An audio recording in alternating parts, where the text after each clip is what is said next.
Hello दोस्तों, मैं आपका स्वागत करती हूँ आपके अपने channel study blast with Richa में। आज मैं आपके लिए लेके आई हूँ सघोष, अघोष, सघोष, अल्पप्राण और महाप्राण। ये एक ट्रिक के साथ आप सुपर टेट के लिए इसे आराम से तैयार कर सकते हैं। सुपर टेट, यूपी टेट किसी में भी इनसे एक क्वेश्चन ज़रूर बनता है और हिंदी मोस्ट इम्पॉर्टेंट है इस टाइम सुपर टेट के लिए, क्योंकि वह 20 नंबर की आती है। इसलिए आप अपनी हिंदी जितनी ज़्यादा हो सके उतनी मजबूत करके चलिए ताकि आपके एक भी प्रश्न गलत ना हो। तो हम लोग जानते हैं अघोष क्या होता है। वर्ण का पहला दूसरा अघोष होता है। वर्णमाला का पहला दूसरा अक्षर क्या होता है? अघोष होता है। वर्णमाला का पहला दूसरा अक्षर अघोष होता है तथा तीसरा और चौथा और पांचवा अक्षर सघोष होता है। आप अगर इसी नियम से याद करेंगे तो आप जल्दी याद कर लेंगे। आप सबसे पहले लिखिए अघोष।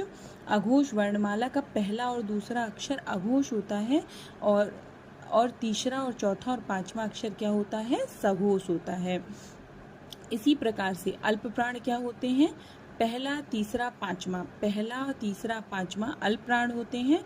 महाप्राण क्या होता है? दूसरा और चौथा। अगर आपको याद है कि महाप्राण दूसरा और चौथा है तो अल्पप्राण अपने आप पहला, तीसरा और पांचवा हो जाएगा। अगर आपको याद है महाप्राण दूसरा और चौथा है तो अल्पप्राण अपने आप पहला, तीसरा, पांचवा याद हो जाएगा। इसलिए हमें याद रखना है महाप्राण क्या है? महाप्राण है दूसरा और चौथा। इसी प्रकार जितने भी अंतस्थ व्यंजन है वो सब क्या है? अल्पप्राण। जितने भी अंतस्थ व्यंजन हैं वो सब अल्पप्राण हैं, जैसे या, रा, ला, वाह और सभी स्वर और अंतस्थ व्यंजन ये सभी अल्पप्राण हैं। जैसे बोलने में भी इनमें ज़्यादा वायु नहीं लग रही है, जैसे या, रा, ला, वा और सभी स्वर जैसे छोटा, बड़ा, छोटी, बड़ी, ए, ऐ, ओ, औ। ठीक है, ये सब क्या है? ये सब आपके अल्पप्राण हैं। अब ये देखिए एरो कहाँ जा रहा है? जितने भी या, रा, ला, वा है ये सब क्या है? सघोष। क्या है ये सब? सघोष। अगर ये आप ऐसा डायग्राम बना लेंगे तो आप कभी नहीं भूलेंगे। जितने भी या, रा, ला, वा है वह सब सघोष हैं। सघोष और अल्पप्राण, सघोष और अल्पप्राण। और ये सा, सा, हा ये जो ऊष्म व्यंजन है ये अघोष हैं। अघोष और महाप्राण, क्योंकि इनको बोलने में अधिक ऊर्जा जा रही है, जैसे शाह, शाह, शाह।